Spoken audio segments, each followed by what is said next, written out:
Hi, it's J.E. Fishman, Backyard Stewardship.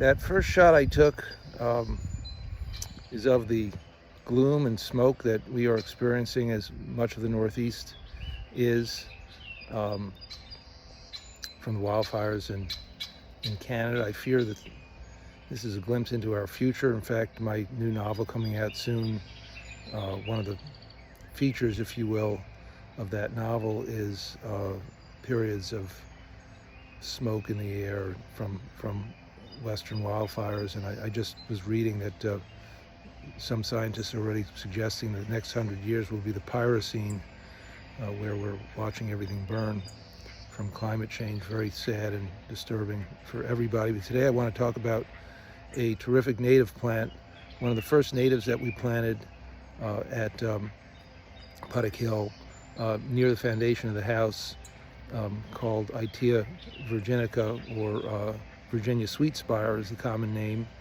It's done really, really well for us, and it's not a larval host in particular. It is a native. It's in about 21 states, I believe, as far west as Oklahoma and Texas, throughout the Northeast, native of Pennsylvania, and the pollinators do love it, although it's not a larval host.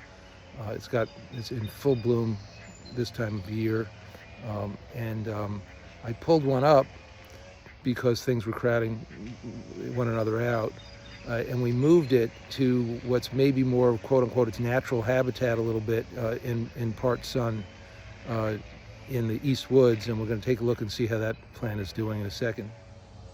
There's the Virginia Sweetspire.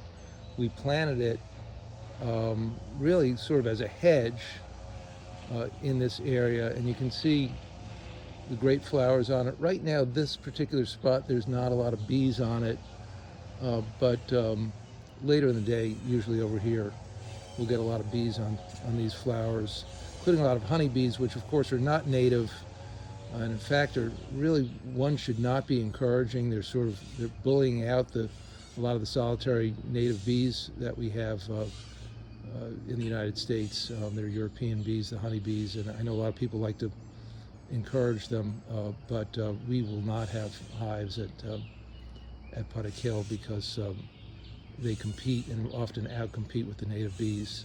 Let's go take a look at the woods. So I'm in what we call the East Woods now. The East Woods is really some mature trees and a lot of young trees that we planted, which I'll cover in another video at some point, probably multiple videos. But I'm right near the deer fence. I'm going to flip the camera around and we're going to take a look at these. It's a pair of Iteas that we had moved here, and they do like part shade. Near the house, the sun swings around and they get shaded by the house at some point, or at least some of them do. Maybe they like the sun more than advertised.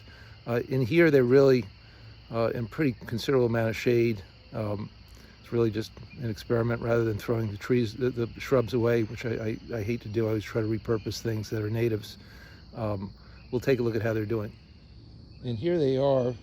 They got quite leggy. We cut back a lot of dead wood from transplant shock, and you can see this guy's he's starting to come along. There's some flowers on him.